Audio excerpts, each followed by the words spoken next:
Un rayo de luz eléctrica atraviesa la oscuridad sobre las tranquilas aguas del Océano Atlántico.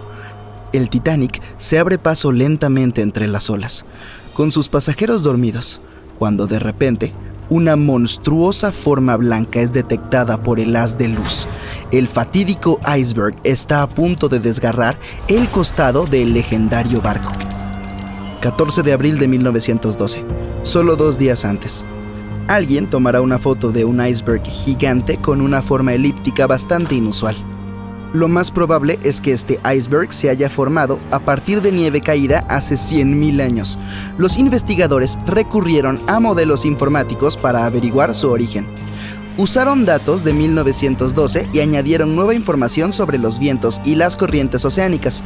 Llegaron a la conclusión de que probablemente el iceberg formaba parte de un pequeño grupo de glaciares del suroeste de Groenlandia. Hoy en día es posible calcular las rutas de esos icebergs en cualquier año del pasado.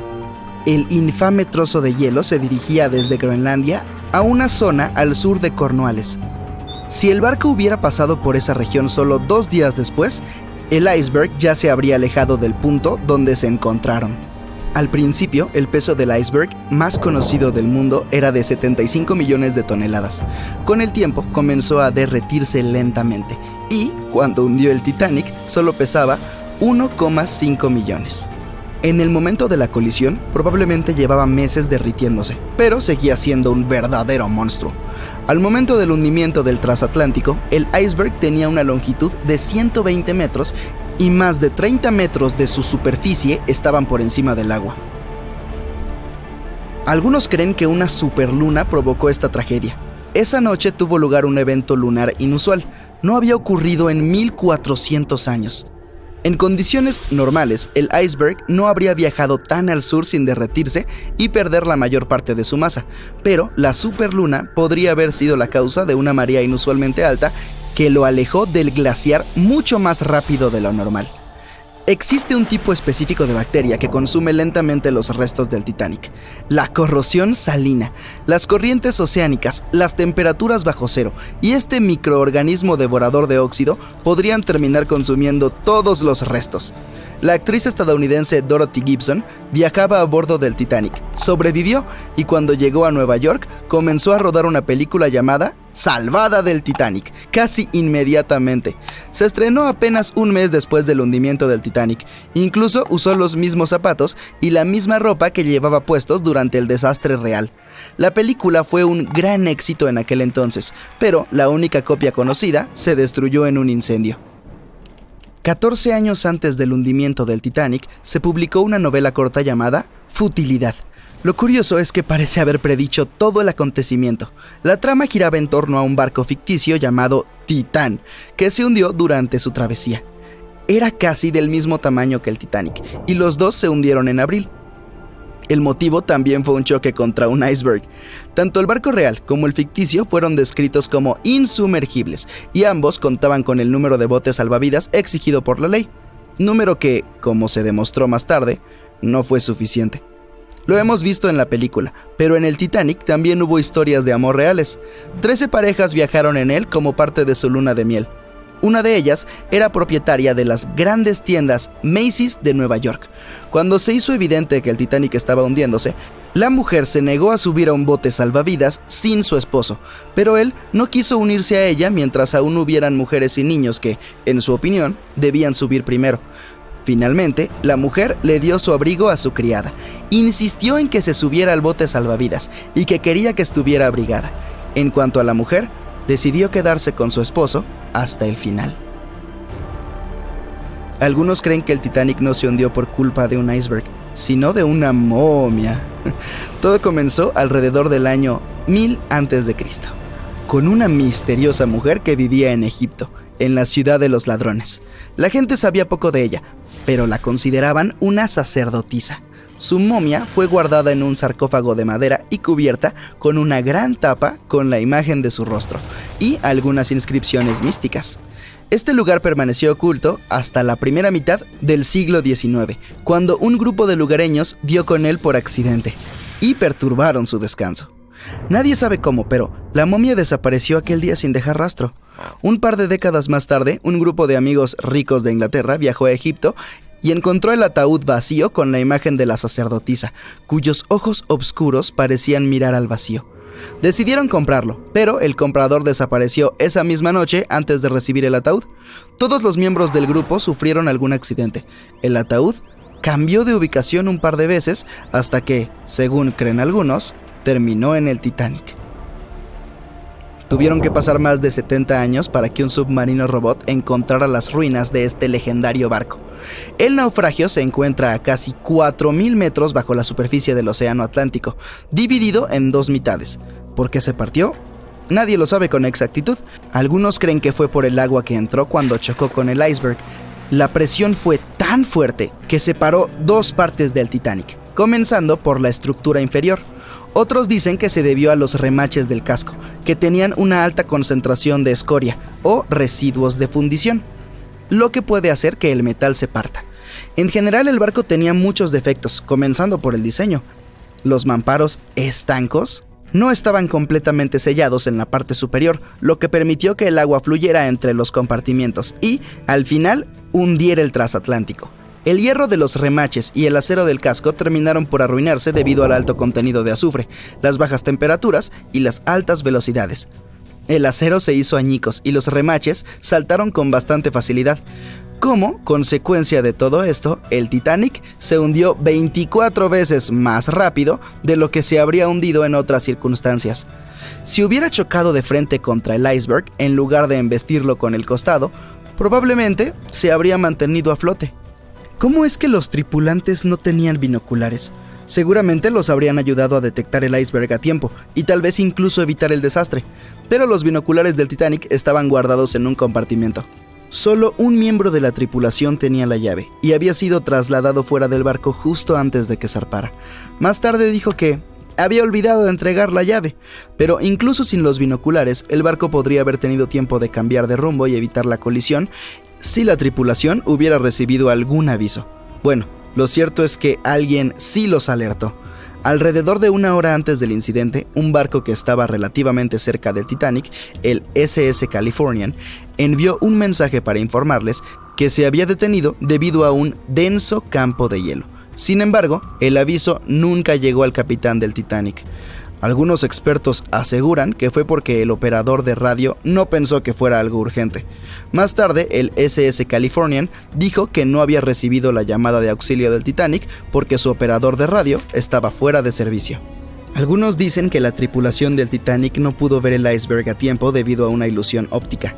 Es probable que las condiciones atmosféricas de aquella noche hayan provocado una superrefracción, lo que podría haber camuflado el iceberg. Después de todo, nadie lo vio hasta que estuvo demasiado cerca del barco como para evitar el choque. Ni siquiera pasó un minuto entero entre el momento en el que vieron el iceberg y la colisión.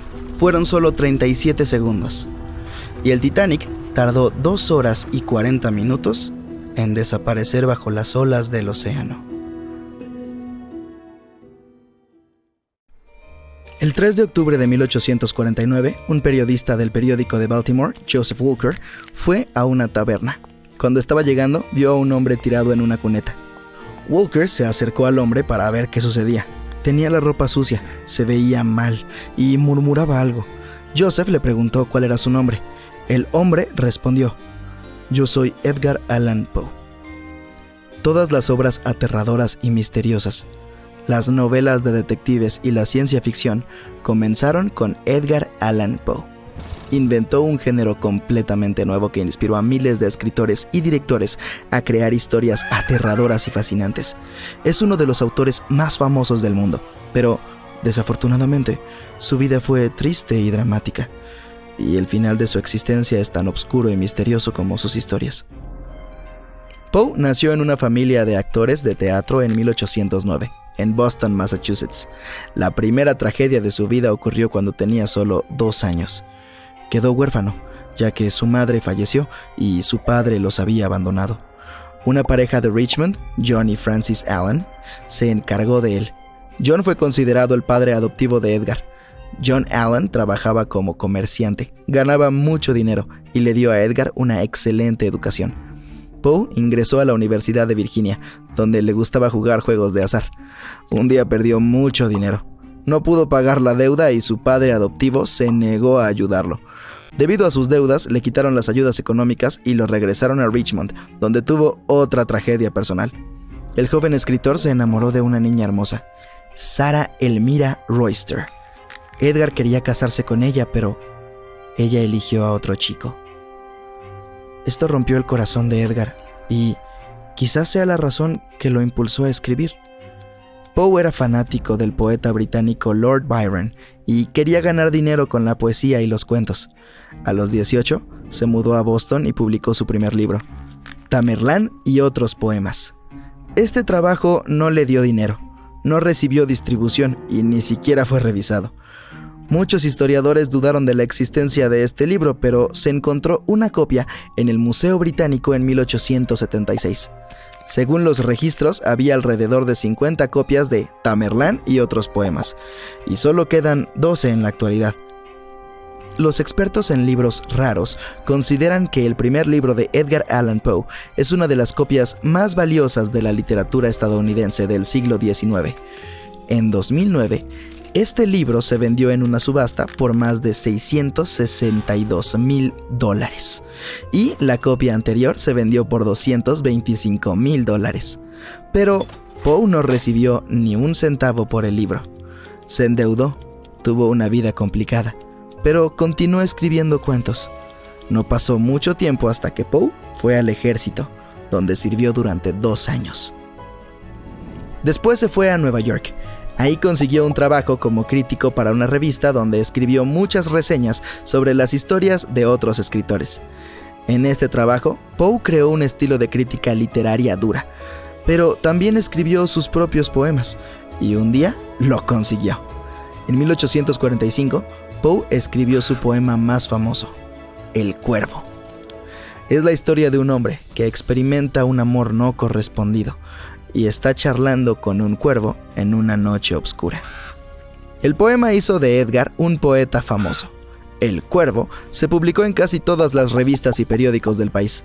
La gente reconocía a Edgar Allan Poe en la calle y citaba su poema.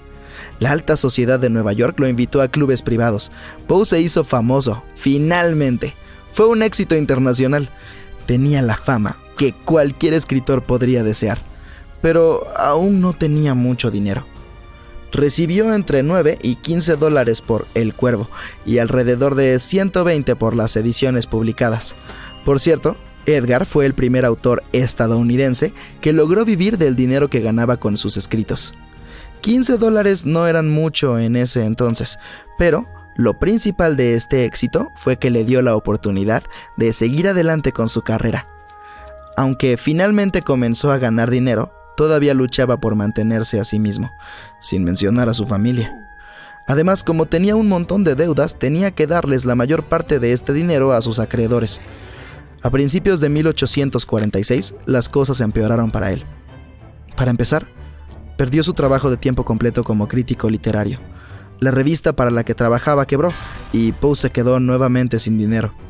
Su principal fuente de ingresos eran las conferencias. Las personas que asistían quedaban encantadas con las brillantes y audaces actuaciones del escritor.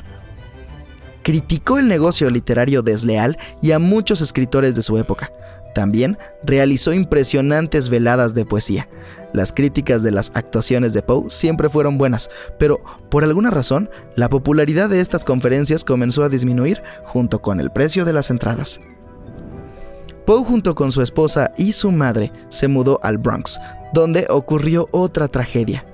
Virginia Poe, la esposa del escritor, falleció a los 24 años.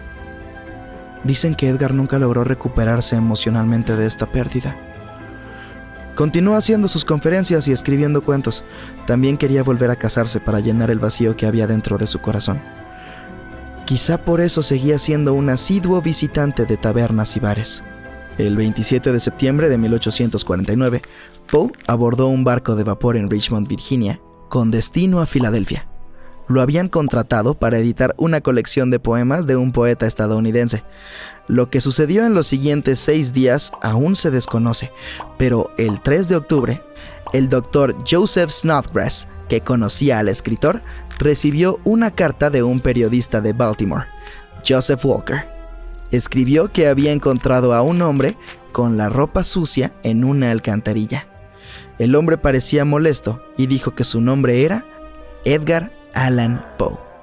El doctor Snodgrass se sorprendió, ya que se suponía que Edgar estaba en Filadelfia editando poemas. El doctor Snodgrass inmediatamente fue a ver a Poe a la taberna. Sus ojos estaban vacíos, decía cosas sin sentido y tenía la ropa de otra persona. El médico lo envió de inmediato al hospital, pero Poe no entró en razón. Murmuraba cosas incomprensibles y no podía explicar lo que le había pasado. El doctor John Moran fue la única persona que se comunicó con el escritor en las últimas horas de su vida. El 7 de octubre de 1849, falleció.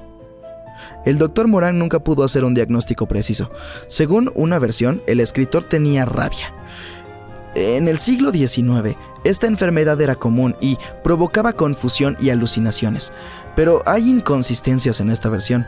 Las personas infectadas con rabia tienen aversión por el agua, pero Poe no tenía ningún problema con ella. Otra versión dice que Edgar fue atacado por los hermanos de Sarah Roger Shelton, quienes no querían que su hermana se casara con el escritor, por lo cual pudo haber sufrido una lesión grave que causó daños en su cerebro.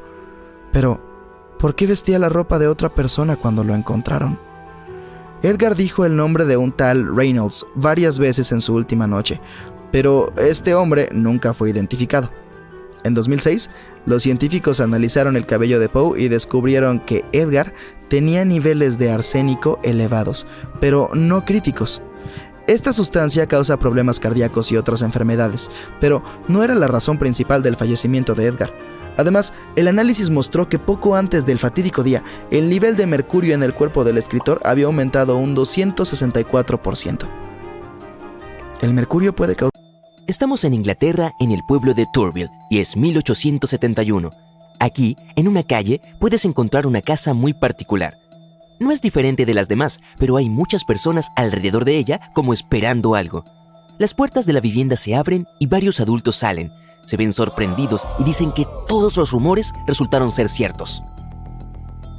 Una mujer sale al porche y les pide a otras personas que entren. Tú estás entre ellas. Entras, vas a la habitación y ves a una niña de 11 años durmiendo en una cama. Se ve pálida y delgada. A pesar de las conversaciones ruidosas en el cuarto, ella no se despierta. Su madre dice que han pasado 6 meses desde que se durmió. Sales de la habitación y las siguientes personas entran para ver a la niña dormida con sus propios ojos. Este es el relato sobre el sueño más largo de la historia.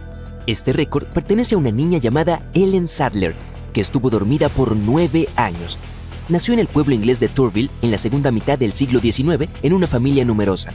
Ellen fue la hija número 12. Sus padres no eran ricos y trabajaban duro para llegar a fin de mes. Les enseñaron a sus hijos e hijas a ayudarlos desde pequeños y Ellen no fue la excepción. Cuando cumplió 11 años, se fue de casa para trabajar como niñera en un pueblo cercano. Mientras estaba lejos de su familia y rodeada de extraños, Ellen comenzó a sentirse mal. Le dolía la cabeza, sentía malestar y cierta somnolencia. Estos síntomas se volvieron tan severos que la niña ya no pudo trabajar bien.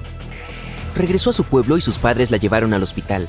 Los médicos no sabían cómo ayudarla porque no podían diagnosticarla. Pasaron 18 semanas tratando de curar a la pobre pequeña, pero ella seguía enferma. Ellen fue dada de alta del hospital y después de regresar a casa experimentó fuertes dolores de cabeza y somnolencia que la hacían sentir cada vez peor. Y luego, un día, se acostó tranquilamente en su cama y se durmió. Y se despertó después de 9 años. Todo este tiempo la madre la cuidó, la alimentó con leche y té, pero la niña dormida empezó a perder peso y fuerza. Pronto todo el pueblo se enteró de la situación. La gente comenzó a llegar a su casa para ver este fenómeno inusual. La miraban, trataban de despertarla y les contaban a sus amigos sobre ella.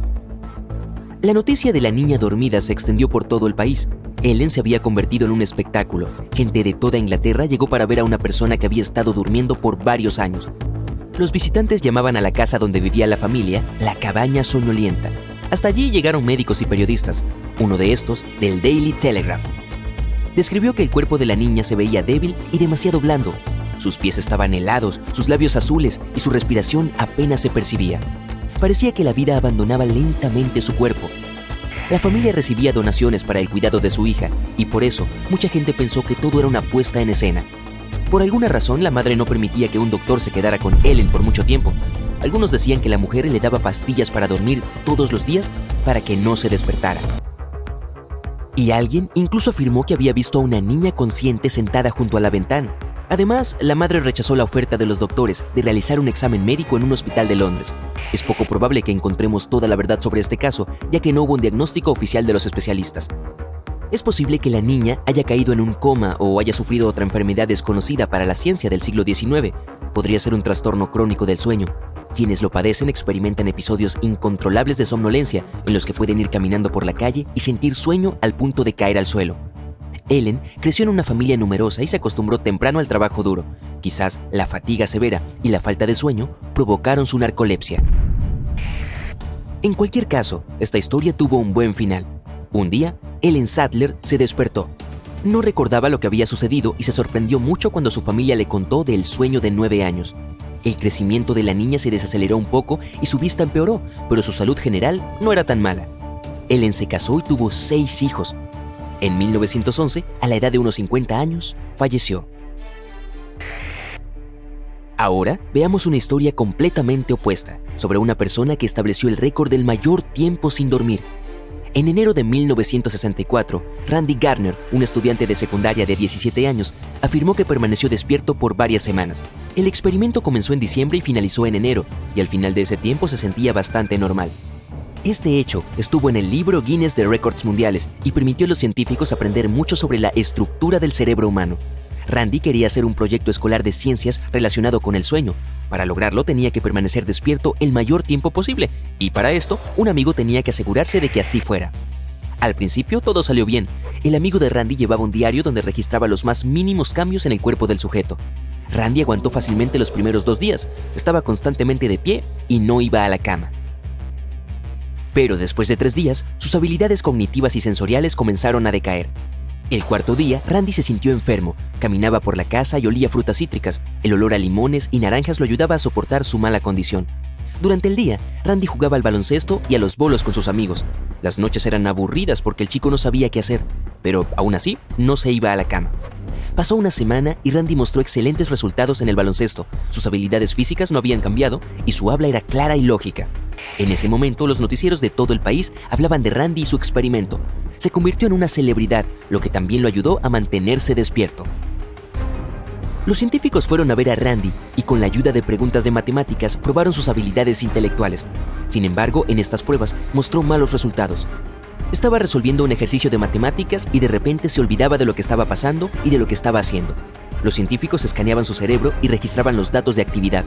Luego, el 8 de enero de 1964, a las 2 a.m., Randy rompió el récord anterior. Estuvo despierto por 264 horas. Los científicos colocaron electrodos en su cabeza cuando se durmió y observaron la actividad cerebral. Randy se despertó después de unas horas de sueño para ir al baño. Después, volvió a acostarse y se levantó 14 horas después para ir a la escuela de muy buen humor. Todos estaban conmocionados, parecía que este experimento no había tenido consecuencias negativas. Randy continuó estudiando como antes, jugando baloncesto y pasando tiempo con sus amigos. Los científicos estudiaron los resultados de la investigación y descubrieron que el cerebro de Randy, de hecho, sí durmió durante ese tiempo, gracias a algo llamado microsueño. Y lo curioso sobre esto es que la persona que lo experimenta puede ni siquiera darse cuenta de que técnicamente está dormida. Pasaron varios años, todos se olvidaron del experimento y Randy creció. Un día, un reportero recordó el suceso y lo entrevistó. Randy admitió que el experimento no había pasado sin dejar secuelas. Durante muchos años experimentó un insomnio severo que lo volvía loco, por lo que dedicó mucho tiempo y esfuerzo a superar esta enfermedad. Por fortuna logró ajustar su régimen de sueño. Randy dormía 6 horas al día, lo cual era suficiente. Ahora, repetir este experimento es una mala idea. Incluso 2 días sin dormir causan un gran estrés en el cuerpo. Durante miles de años, las personas han sobrevivido al hambre y a condiciones laborales complejas. Nuestro corazón está entrenado para experimentar grandes cargas y nuestro cuerpo puede sobrevivir en situaciones difíciles, pero nunca hemos tenido que luchar contra la falta de sueño en toda la historia de la humanidad.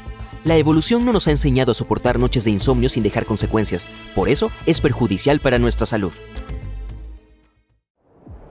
Hemos escuchado historias sobre personas que sobrevivieron en el desierto, en la selva amazónica y en islas deshabitadas durante semanas. Tales historias muestran cuán duras y resistentes pueden ser las personas, pero entre tantos casos, hay uno que realmente puede sorprenderte. Es la historia de un hombre que pasó 3 días dentro de un barco hundido en el fondo del océano Atlántico. No tenía tanques de oxígeno, electricidad, comunicación y alimentos, pero sobrevivió. Entonces todo sucedió en 2013 en un remolcador que se desplazaba por las aguas del océano Atlántico a lo largo de la costa de Nigeria. Ese día temprano en la mañana hubo una pequeña tormenta. El remolcador tiraba de un buque con tanques de aceite. Entonces de repente se formó una gran ola. Se estrelló contra el barco y rompió el cable. A las 4:30 am, el remolcador se volcó. Toda su cubierta estaba bajo el agua y el casco del barco sobresalía de la superficie. El barco comenzó a hundirse lentamente. La tripulación de 12 personas quedó atrapada ya que todos estaban en sus habitaciones cerradas. Habían cerrado las puertas de sus camarotes por precaución ya que había muchos piratas en esas aguas. Debido a las puertas cerradas, no podían salir, pero uno de ellos, el cocinero Harrison O'Kinney, estaba en el baño en ese momento. El baño se volcó, Harrison cayó al techo, toda la ropa y los estantes del baño cayeron sobre su cabeza. Estaba atónito y no entendía lo que estaba pasando. Cuando escuchó los gritos de los demás tripulantes, se dio cuenta de que el barco se estaba hundiendo. Harrison luchó por ponerse de pie. Agarrándose a las paredes, salió lentamente de la cabina. El nivel del agua subió por encima de su cabeza. Harrison respiró hondo. Intuitivamente, impulsado por el miedo, llegó a la sala de ingeniería. Había un pequeño espacio con aire. Ese lugar no estaba completamente inundado, ya que el agua no llegaba allí y el aire no había salido. Harrison se dio cuenta de que ese era el lugar más seguro para él en ese momento. No tenía agua dulce ni comida. Estaba en una habitación fría y húmeda. El piso se inundó y los pies de Harrison comenzaron a congelarse.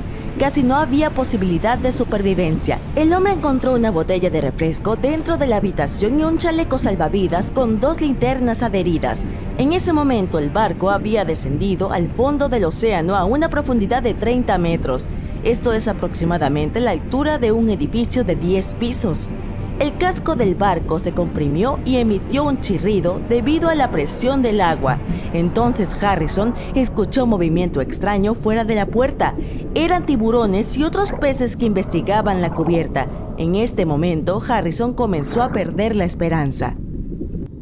La falta de alimentos y la presión no eran los principales problemas. La cantidad de aire era pequeña, lo que significaba que había poco oxígeno. Cada 24 horas, una persona promedio consume alrededor de 10 metros cúbicos de aire, lo que significa que a Harrison le quedaban menos de un día para respirar, pero a pesar de ello, vivió en tales condiciones durante unas 60 horas. Esto sucedió gracias al agua. La presión alrededor del barco era tan intensa que comprimía el aire unas 4 veces.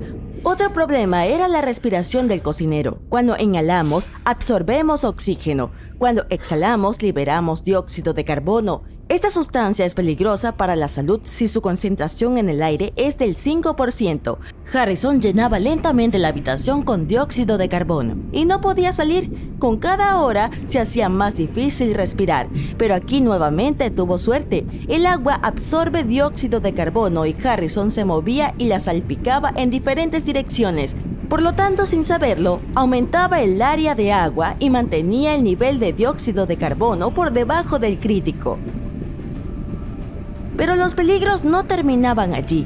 En una habitación oscura y fría puede ocurrir hipotermia. Es una condición cuando la temperatura de tu cuerpo cae por debajo de 35 grados centígrados. Te enfrías y tu percepción del mundo se distorsiona. No entiendes dónde estás y qué está pasando. Puedes perder la memoria e incluso experimentar un síndrome del escondite. Este extraño comportamiento ocurre durante la hipotermia cuando una persona trata de encontrar un pequeño refugio, incluso si está en una habitación cerrada. Hasta puede comenzar a cavar el piso frío con sus propias manos. Al mismo tiempo, una persona se congela rápidamente y pierde el conocimiento en 2 horas. La habitación de Harrison se llenaba desde abajo con agua helada. No habría sobrevivido en tales condiciones si hubiera permanecido en el suelo durante varias horas, pero logró construir una pequeña plataforma con un colchón. Esto lo mantuvo ligeramente por encima del nivel del agua.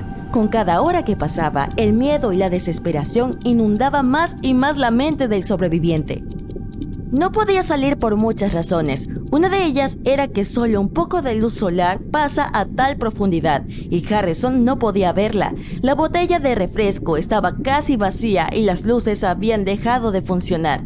El hombre se encontró en total oscuridad, pero su salvación estaba cerca. Mientras los rescatistas buscaban sobrevivientes cerca, él pensaba en su familia y en su vida. Harrison notó rayos de luz a través de un agujero. Los buzos estaban examinando el fondo del mar. Era la única oportunidad de sobrevivir. Harrison salió del lugar y nadó hacia los rescatistas. Se estaba abriendo camino a través de la oscuridad. El rayo de luz proveniente de la linterna del buzo desapareció. Harrison trató de encontrar al buzo a ciegas, pero estaba en el otro extremo de la cubierta. Su oxígeno se estaba acabando, por lo que Harrison decidió regresar. Casi no quedaba aire en sus pulmones. Empezó a asfixiarse, pero aún así llegó a la sala de rescate. Lo principal era no desesperarse. Era su única oportunidad de salvación. Después de recuperar el aliento y reponer el suministro de oxígeno en sus pulmones, Harrison hizo un segundo intento. Salió de la habitación y buscó a los buzos. Nadó hacia ellos con todas sus fuerzas. El salvavidas no veía a Harrison, por lo que el cocinero le golpeó el cuello por detrás y le agarró la mano con fuerza. El buzo inicialmente se asustó, pero se dio cuenta de que una persona viva estaba frente a él. Harrison nadó hasta su habitación y guió al salvavidas cuando se le acabó el oxígeno.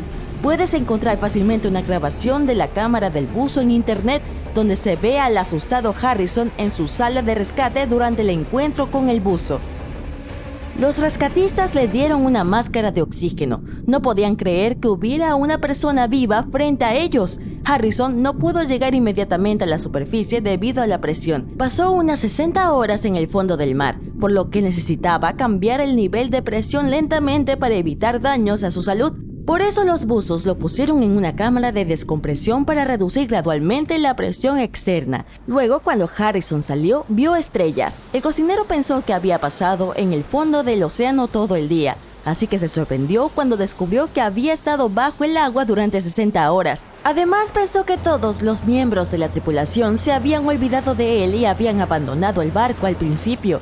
Han pasado muchos años desde entonces, pero Harrison todavía tiene pesadillas sobre su cuarto de rescate. A veces se despierta en medio de la noche y le dice a su esposa que la cama se está hundiendo y que están en el mar. Un caso similar ocurrió en 1991 con el buzo Michael Profoot. Estaba estudiando un submarino hundido en la costa de Baja California. Durante esta inmersión, rompió accidentalmente su regulador de respiración y se privó de las reservas de oxígeno. Michael no podía llegar a la superficie porque estaba demasiado profundo. No habría tenido suficiente aire en sus pulmones. Afortunadamente, el buzo encontró un lugar con aire dentro del submarino, nadó hasta allí y esperó a los rescatistas. Pasó 2 días bajo el agua en completa oscuridad, comió erizos de mar crudos y bebió una pequeña cantidad. Imagina que estás en un concurso y que este es tu último desafío. Hay 3 puertas frente a ti. Detrás de una de ellas hay un auto. Detrás de las otras 2 hay cabras. Eliges una puerta. Supongamos que la primera. El presentador, que sabe dónde está el auto, abre otra puerta. En este caso, la tercera. Detrás de ella hay una cabra. Después te dice: ahora, una última pregunta. ¿Quieres cambiar tu elección? ¿Crees que te convendría cambiar tu elección y elegir la puerta número 2 en su lugar? Te daré un poco de tiempo para pensar y tomar una decisión.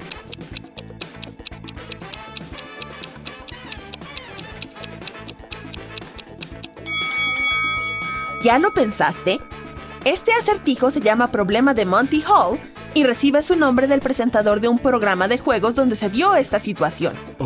Esto es lo que decían los matemáticos. Cambiar la puerta no tiene ningún sentido.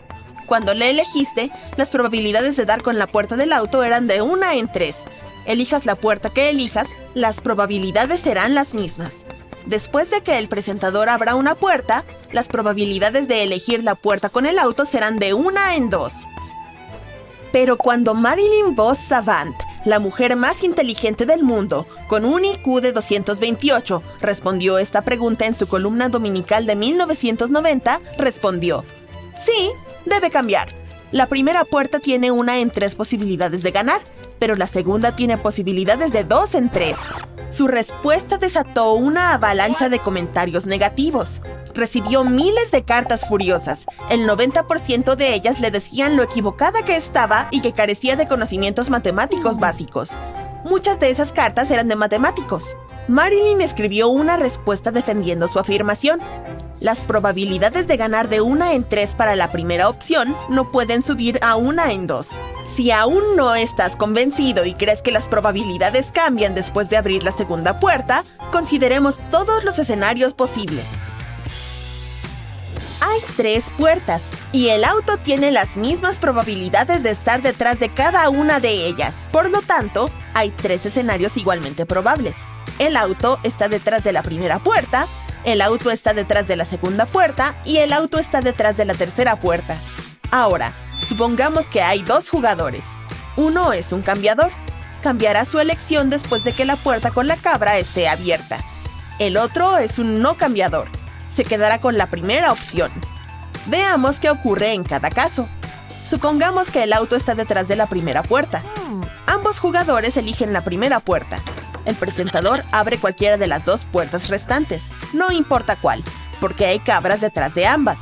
La persona que cambia de puerta pasa a la otra, y la que no cambia se queda en la primera. En este caso, el que no cambia se quedará con el auto. Profesores 1, Marilyn 0. Pero consideremos los otros 2 escenarios. Ahora, el auto está detrás de la segunda puerta. Una vez más, ambos jugadores eligen la primera puerta. El presentador abre la tercera puerta que tiene una cabra. El primer jugador cambia su elección y gana, y el segundo se queda con la primera y pierde. 1 a 1. El último caso ocurre cuando el auto está detrás de la tercera puerta. Los jugadores eligen la primera puerta. Esta vez, el presentador abre la segunda puerta, porque la segunda cabra está allí. El primer jugador se pasa a la tercera puerta y gana. El segundo jugador se queda con la primera puerta y pierde. Por lo tanto, los jugadores que no cambian de puerta solo ganan una vez, cuando eligen la puerta correcta, lo que ocurre en 1/3 de los casos. Los que cambian de puerta pierden solo en ese caso, cuando eligen la puerta correcta y la abandonan más tarde, pero ganan en los otros 2 escenarios, cuando el auto está detrás de una de las otras 2 puertas. La señora Vos Savant sugirió otra forma brillante de modificar el problema para hacerlo aún más claro. Imagina que no hay 3 puertas, sino 1.000.000. El auto está detrás de una de ellas, y tienes que elegir. Supongamos que eliges la primera puerta. Entonces, el presentador abre todas las puertas excepto la número 777.777. Todas tienen cabras, así que el auto está detrás de la puerta que elegiste o la puerta número 777.777. ¿Cambiarías tu elección? ¡Por supuesto que sí! Cuando elegiste la puerta por primera vez, las probabilidades de elegir la correcta eran de 1 en 1.000.000. Ahora, cuando vuelvas a elegir entre las puertas 1 y 777.777, tu puerta seguirá teniendo una probabilidad de 1 en 1.000.000, pero la puerta número 777.777 ha acumulado las probabilidades de todas las demás puertas que fueron abiertas. El caso con 3 puertas es el mismo, pero menos obvio. Pero, ¿quién es esta mujer brillante que puso en ridículo a la mayoría de los profesores del país? Marilyn Vos Savant nació el 11 de agosto de 1946 en Missouri. Lleva el apellido de su madre, y curiosamente, Savant significa persona culta en francés. Además, es descendiente del famoso físico Ernst Mach. Hizo su primer test de inteligencia a los 10 años y obtuvo 228. A modo de comparación, en promedio, un adulto tiene un IQ de 100. Sus padres sabían de la inteligencia excepcional de la niña, pero lo mantuvieron en secreto para que pudiera llevar una vida normal. Su sueño era convertirse en escritora. De adolescente, escribía para periódicos locales usando seudónimos. Quería convertirse en escritora a tiempo completo, pero para eso necesitaba seguridad económica. La joven Marilyn abandonó la universidad a los 2 años porque se aburría y comenzó a invertir. En 5 años, sus inversiones empezaron a mantenerla lo suficiente como para permitirle dedicarse por completo a escribir. En 1985, el libro Guinness de los Récords obtuvo el coeficiente intelectual de Marilyn de The Mega Society. una comunidad de personas con un coeficiente intelectual muy inusual. Lo publicaron y gracias a eso, Marilyn se volvió famosa y recibió mucha atención mediática. La revista Parade escribió un artículo sobre ella y fue tan popular que le ofrecieron escribir su propia columna. Por supuesto, aprovechó la oportunidad. Así nació la columna Pregúntale a Marilyn, donde respondía a preguntas capciosas, resolvía acertijos y publicaba sus propios enigmas. Precisamente, aquí dio su famosa respuesta al problema de Monty Hall. Pero no fue el único problema controvertido que resolvió. Este es otro. La dueña de una tienda tiene 2 beagles nuevos, pero no sabe si son machos o hembras. Solo quiere un macho, así que llama a una compañera que está bañándolos. Al menos uno de ellos es macho.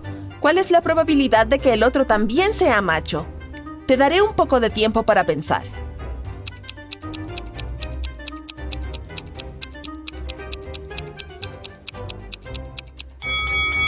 Esto es lo que piensa la mayoría de la gente. Hay 3 escenarios posibles. Los beagles son 2 machos, 2 hembras o un macho y una hembra. Como uno de ellos es macho, ahora hay 2 opciones posibles: 2 machos o una pareja. Por lo tanto, la probabilidad de tener 2 machos es de 1 en 2. Sin embargo, Marilyn Vos Savant respondió: 1 de cada 3. Esto desconcertó al público, pero la clave está en que los 2 perros son diferentes y es importante diferenciarlos. Por ejemplo, hay un cachorro A y un cachorro B. ¿Cuántas combinaciones existen? Que ambos sean hembras es una. Otra es que los 2 sean machos. Ahora, A es macho y B es hembra. 3. Y por último, A es hembra y B es macho. 4. Por lo tanto, hay 3 casos diferentes donde al menos uno es macho. Si sabemos que al menos uno es macho, obtener 2 machos tiene una probabilidad de 1 en 3. En más de 35 años resolviendo miles de acertijos de sus lectores, la señora Vos Savant solo cometió 2 errores y los describió en su columna. Actualmente tiene 76 años y sigue escribiendo para Pregúntale a Marilyn, así que puedes leerla.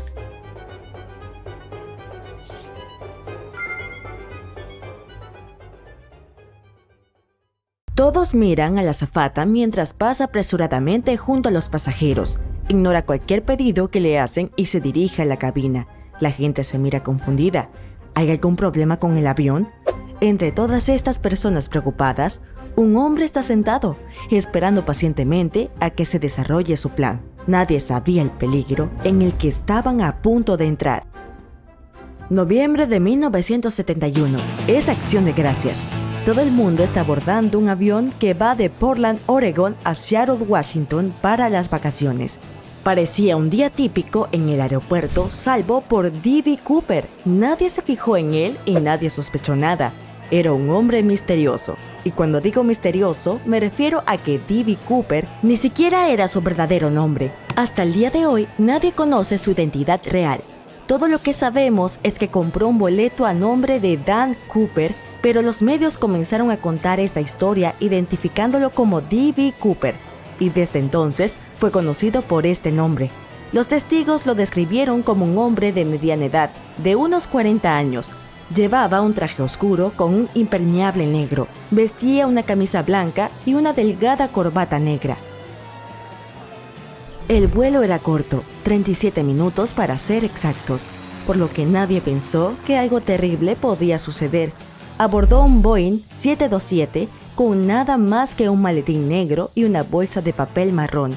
En ese entonces, no había verificación de antecedentes ni escaneo de equipaje como medidas de seguridad. Simplemente entrabas, tomabas tu asiento y listo. Se sentó estratégicamente en la última fila y pidió algunas bebidas justo cuando el avión estaba listo para despegar. En unos minutos, el piloto anunció que estaban listos para volar. Los pasajeros esperaban comer un delicioso pavo y estar con sus familias en menos de una hora. Cooper tenía otros planes y esperó hasta que el avión estuviera en pleno vuelo para ejecutarlos. Se dio cuenta de que todos estaban en sus propios asuntos. Tenía una nota con él y esperó a que la azafata se le acercara para dársela. Su asiento estaba directamente detrás del suyo, así que, una vez que estuvo cerca, le entregó la nota. Al principio, la azafata no le dio mucha importancia, pensando que el hombre de mediana edad solo le estaba dando su número de teléfono, pero luego se inclinó hacia ella y le dijo que la leyera. Su rostro se puso blanco. No podía comprender si se trataba de una broma o si era en serio, pero ella lo miró y él no parpadeó. La nota insinuaba que llevaba algo peligroso en su equipaje. Para mantener a todos a salvo, exigía $200,000 antes de las 5 p.m. Puede que hoy no parezca mucho, dado que estaba en una posición ventajosa, pero en ese entonces era mucho dinero. Hoy, la cifra rondaría los $1,4 millones. También solicitó 2 paracaídas delanteros y 2 paracaídas principales. La azafata pasó el mensaje al piloto, quien hizo la solicitud a través de la radio.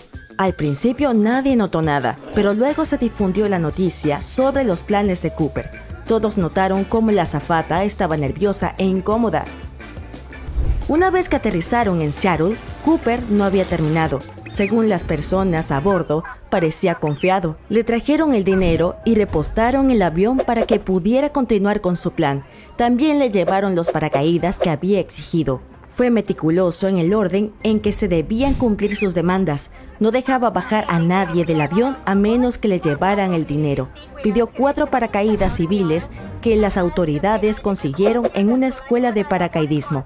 Una vez que los recibió, permitió que los pasajeros se fueran. Las únicas personas que quedaron en el avión eran 3 miembros del equipo de vuelo y 3 tripulantes de cabina. Cooper estaba perdiendo la paciencia porque se retrasó el reabastecimiento de combustible. Además, no le entregaron el dinero en una mochila, como él había pedido. Según testigos, era una persona tranquila y no arremetía contra nadie. Pero finalmente el avión despegó. Nadie sabía cuál era su plan. Mostró el plan de vuelo a los pilotos y les dijo que volaran hacia la Ciudad de México lo más lento posible y que se mantuvieran a 3.048 metros sobre el suelo. La ruta de vuelo estaba bien diseñada, como hecha por alguien que tenía experiencia en aviación. Les dijo que dejaran el tren de aterrizaje desplegado durante el despegue y en pleno vuelo, y que la cabina debía permanecer despresurizada. Su plan estaba en marcha, pero había otro problema. A Cooper se le informó que el avión solo podía viajar otros 1.600 kilómetros con la cantidad de combustible proporcionada.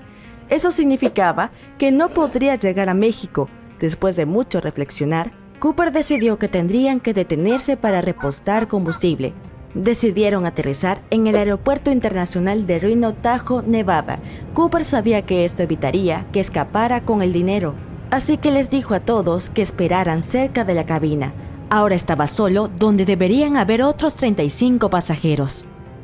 Solo habían pasado 4 o 5 minutos desde que el avión había despegado cuando los pilotos vieron una luz roja de advertencia intermitente que indicaba que la presión interna había cambiado.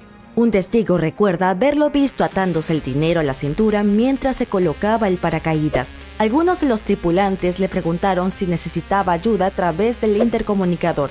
Él simplemente respondió no. Y eso fue lo último que les dijo. Una vez que las escaleras se desplegaron por la cola del avión, la parte trasera se desplazó repentinamente hacia arriba, pero el piloto tenía la experiencia suficiente para mantenerla nivelada. Constantemente le decían a Cooper que estaban a punto de aterrizar y que necesitaban cerrar las escaleras, pero él no respondía. Nadie de la tripulación volvió a ver dónde estaba. Aterrizaron a salvo con las escaleras aún desplegadas. Las autoridades acudieron al lugar para barrer el área en caso de que todavía estuviera allí, pero después de 30 minutos no había ni rastro de él. Se pudo confirmar que Cooper había saltado del avión con el dinero atado en la oscuridad de la noche, y desde ese día nunca más se volvió a ver a Cooper. No está claro si llegó a México o no, y no hay evidencia de si sobrevivió o no. Gracias a los números de serie de los billetes que le dieron, parte del dinero se encontró en Washington, pero ese es el único rastro. O regresó a Washington, o el dinero fue encontrado en alguna parte y gastado por alguien más. Si está vivo hoy, entonces tendría más de 90 años, lo que igualmente significa que es posible que no lo esté. Pero esto no es un callejón sin salida. A lo largo de los años, muchas personas se obsesionaron con D.B. Cooper y acudieron a las autoridades para decir que fueron ellas quienes lo hicieron, pero solo buscaban llamar la atención. ¿Quién no querría ser el protagonista de esta historia? Las autoridades incluso creyeron que podría haber sido canadiense, ya que Cooper tomó su nombre de un héroe de cómics que solía saltar de los aviones para escapar del peligro. Tantas teorías surgieron de la nada, pero ninguna fue concluyente. Hubo un boceto famoso de Cooper, pero es difícil identificar realmente al hombre. Cooper se convirtió en una celebridad y un héroe para algunos. Muchas personas incluso lanzaron una CooperCon en las que los fanáticos del hombre misterioso se reunían y compartían sus teorías y la supuesta evidencia de su existencia. La verdad es que todavía no sabemos quién era. En 2016, las autoridades decidieron no buscar más a D.B. Cooper. Afirmaron que consumía demasiado tiempo y que era una de las investigaciones más exhaustivas de toda su historia. Todo lo que sabemos es que este incidente cambió para siempre la forma en que abordamos los aviones.